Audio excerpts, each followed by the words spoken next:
Good morning students. Cam छो दोस्तों, कैसे हो मेरे दोस्तों। आज हमने न्यूक्लियस के बारे में और डीप में समझना है।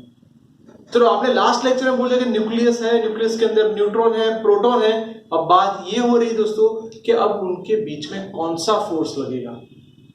आप समझ सकते हो कि न्यूक्लियस है, ये प्रोटॉन, ये दूसरा प्रोटॉन, दोनों proton proton proton same charge हुआ। इसका मतलब इन दोनों के बीच में रिपल्सिव कूलम्बियन फोर्स लग रहा है।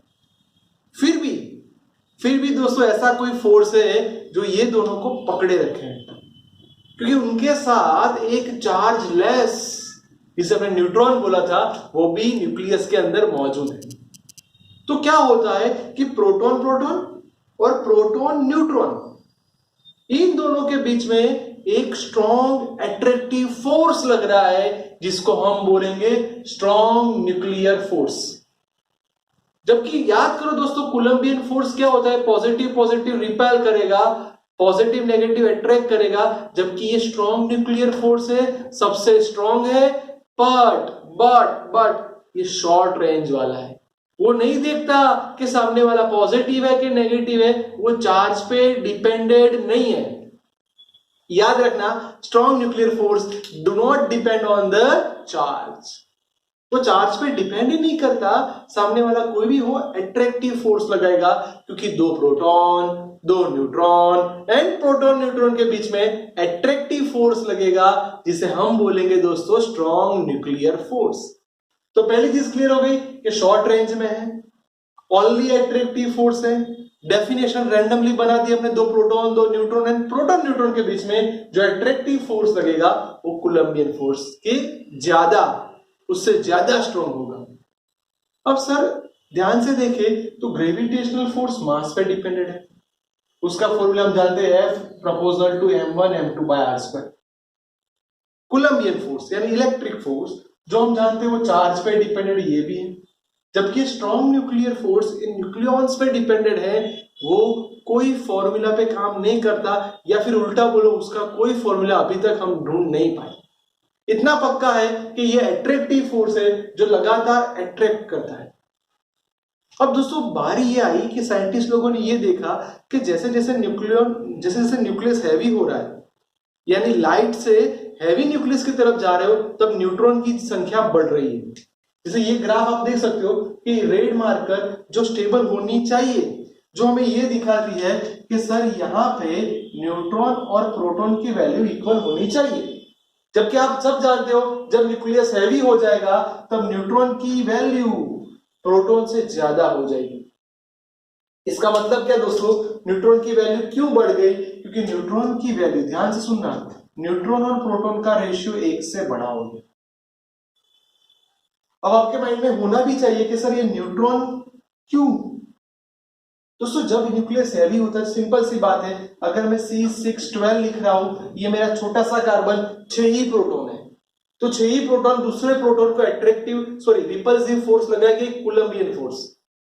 जबकि यही चीज यूरेनियम 9246, सॉरी दोस्तों 1235, तो आप देख सकते हो दोस्तों यहां पे 92 प्रोटॉन है। कितने सारे प्रोटॉन बढ़ गए, जितने प्रोटॉन बढ़ेंगे उतने रिपल्सिव फोर्स बढ़ेगा। तो इसका मतलब उसको कैंसिल करना है, उसके लिए हमें न्यूट्रॉन ज्यादा डालना पड़ेगा। तो हम न्यूट्रॉन नहीं डाल सकते, वो नेचर से ही हो रहा है, कुदरत से ही हो रहा है। कुदरत ने ही सेट कर दिया कि यहाँ पे न्यूट्रॉन की वैल्यू अगर बढ़ जाएगी तो स्ट्रॉन्ग न्यूक्लियर फोर्स की इफेक्ट ज्यादा होगी, यानी हमारा न्यूक्लियस मोस्ट स्टेबल रह पाएगा।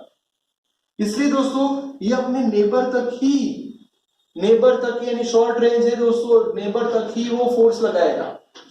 अब ये फोर्स कैसे लगेगा, तो उसके लिए ग्राफ आपके सामने दे दिया है। इसके अंदर एनर्जी होगी ये 0.8 फर्मी, ये इसका मिनिमम डिस्टेंस है दोस्तों। 0.8 फर्मी से अगर इसका डिस्टेंस नजदीक आ गया, 0.8 फर्मी से भी नजदीक आ गया, तो दोस्तों रिपल्सिव करेगा, यानी वो अट्रैक्ट नहीं करेगा।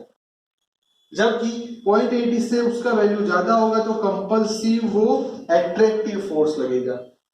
तो दोस्तों थियरम तो आपको समझ में आई, पर थियरम के साथ साथ आप उसमें से एमसीक्यू निकाल सकते हो। कौन सी लाइन मोस्ट स्टेबल है, तो ये लाइन मोस्ट स्टेबल है। इसकी वैल्यू कहां तक, तो देख सकते हो 0.8 फर्मी तक याद रखना है दोस्तों। चलो ये भी क्लियर हो गया।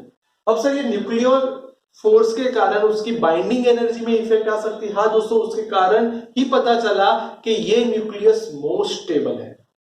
ऑलमोस्ट सारे न्यूक्लियस की डेंसिटी इक्वल थी, इसके कारण उनकी न्यूक्लियर एनर्जी में बहुत बड़ा फेरफार हो गया। वो न्यूक्लियर एनर्जी है वो भी दोस्तों ऑलमोस्ट कांस्टेंट रहने वाली है। कब? जब वो 30 से 70 के बीच में होगा, यानी इंटरमीडिएट वाले जितने भी न्यूक्लियस है इन सब की बाउंडिंग न्यूक्लियन बाइंडिंग यानी binding energy per nucleon constant रहेगी। अब दोस्तों हमें एनर्जी चाहिए, क्या कर सकते हैं? तो साइंटिस्ट लोगों ने तो अलग अलग प्रोसेस की। किसी ने ऐसा किया कि एक बड़ा सा न्यूक्लियस ले लिया, उसको 2 पार्ट में डिवाइड कर दिया, 2 या मोर देन 2। तो क्या पता चला कि हैवी न्यूक्लियस है, अगर हम उसको तोड़ रहे हैं तो भी उसमें से एनर्जी एमिट होगी और लाइट न्यूक्लियस बनेगा। दोस्तों यही कंसेप्ट था हमारे एटॉमिक बॉम्ब का, ये प्रिंसिपल है एटॉमिक बॉम्ब का, इसलिए उसको बोला जाता है न्यूक्लियर फिशन। फिशन का मतलब दोस्तों तोड़ना। आप हैवी न्यूक्लियस को तोड़ के एनर्जी एमिट कर रहे हो, एनर्जी रिलीज कर रहे हो, एनर्जी प्रोड्यूस कर रहे हो, तो इसे बोला जाता है न्यूक्लियर फिशन। जबकि उससे टोटली उल्टा यह है कि आप छोटे छोटे न्यूक्लियस ले लो, लाइट न्यूक्लियस ले लो और उसमें से कोई हैवी न्यूक्लियस बनाओ, तो भी क्या हो रहा है दोस्तों? तो भी एनर्जी एमिट हो रही है, रिलीज हो रही है, तो उसे बोला जाता है न्यूक्लियर फ्यूजन। आप सब जानते हो, सॉन्ग में आता है this is a fusion of Salman Khan, this is a fusion of रंग दे बसंती, यानी बहुत सारे संगीत, बहुत सारे म्यूजिक, बहुत सारे सॉन्ग को इकट्ठा करना। फ्यूजन का मतलब इकट्ठा करना, जबकि फिशन का मतलब दोस्तों तोड़ना। तो आपने ये भी सुना होगा मैशअप, 2020 मैशअप, यानी जो भी 2020 यानी जितने भी अच्छे अच्छे सॉन्ग आए इन सबका मैशअप यानी उनको मिक्स करना। तो न्यूक्लियर फ्यूजन का मतलब ये हुआ दोस्तों कि छोटे न्यूक्लियस को आप इकट्ठा करके बड़ा सा न्यूक्लियस बना रहे हो, फिर भी आपको एनर्जी मिल रही है, इसे बोला जाता है न्यूक्लियर फ्यूजन। उसका बेस्ट एग्जांपल दोस्तों सन में भी यही होता है, हम लोग पीछे पढ़ने ही वाले हैं। सन के अंदर भी ऐसा होता है कि हाइड्रोजन के न्यूक्लियस मिलके हीलियम बना रहे, जो सन की आउटर है। सन की जो बाहरी सरफेस है वो हीलियम की बनी हुई है, इसके कारण हाइड्रोजन बॉम्ब ये भी इसका बेस्ट एग्जांपल है। दोस्तों तो आपके सामने मैंने न्यूक्लियर फोर्स और न्यूक्लियर बाइंडिंग एनर्जी रख दी। प्लीज ये 2 कॉन्सेप्ट को ध्यान से देखना, समझना। इसमें छोटे छोटे एमसीक्यू अगर आ गए तो आपको आने चाहिए, तो ध्यान से देख लो दोस्तों। ये बहुत ही बेहतरीन 2 छोटे से टॉपिक जो परफेक्टली कर दो।